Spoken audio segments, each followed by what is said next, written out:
अन्य महत्वना समाचार 7 वर्ष बाद वाळ्યું हत्याનું વેર મહિલા પોલીસ કર્મીના દીકરાની સરા જાહેર હત્યા કરી।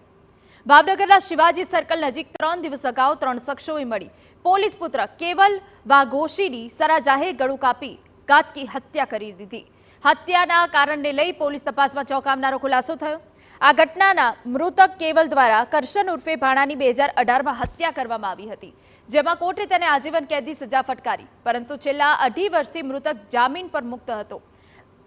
કરશનના ભાઈઓ અર્જુન, ભરત અને ભાર્ગવે આ ઘટનાનો બદલો લેવા પ્લાન બનાવ્યો અને ભાઈની હત્યાનો બદલો લેવા સરા જાહેર કેવલને મોતને ઘાટ ઉતારી દીધો। આરોપીઓની પૂછપરછ કરી વધુ રિમાન્ડ લઈ વિસ્તારના અન્ય સીસીટીવી કેમેરા અને હ્યુમન ઇન્ટેલિજન્સ ગેધરિંગ કરી એ દિશામાં પણ તપાસ ચાલી રહી છે કે આ સમગ્ર કાવતરું બહાર પાડવામાં કોઈ અન્ય શખ્સો આમાં ભાગ ભજવેલ છે કે કેમ। પોલીસે ત્રણેય આરોપીની ધરપકડ કરી ઘટનાનું રિકન્સ્ટ્રક્શન કર્યું। રિકન્સ્ટ્રક્શન વખતે મોટી સંખ્યામાં લોકો એકઠા થયા।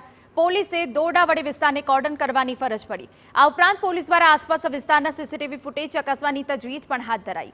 સાથે હત્યાના ગુનામાં આરોપીઓ સાથે અન્ય કોઈ વ્યક્તિની સંડોવણી છે કે મદદગારી હોવાને લઈને પણ તપાસ હાથ ધરાઈ। 2018માં અત્યારના જે આરોપી છે એમાંના કોઈકના એક ભાઈનું મર્ડર થયેલું હતું।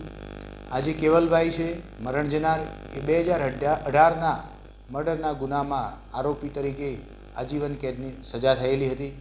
આમ 2018ની જે મર્ડરનો ગુનો હતો તેનો બદલો લેવા માટે થઈ અને અત્યારના મરણ જનાર કેવલભાઈ ઉપર હુમલો કરવામાં આવેલો હોય અને એની ઈજા દરમિયાન તેમનું મૃત્યુ થયેલું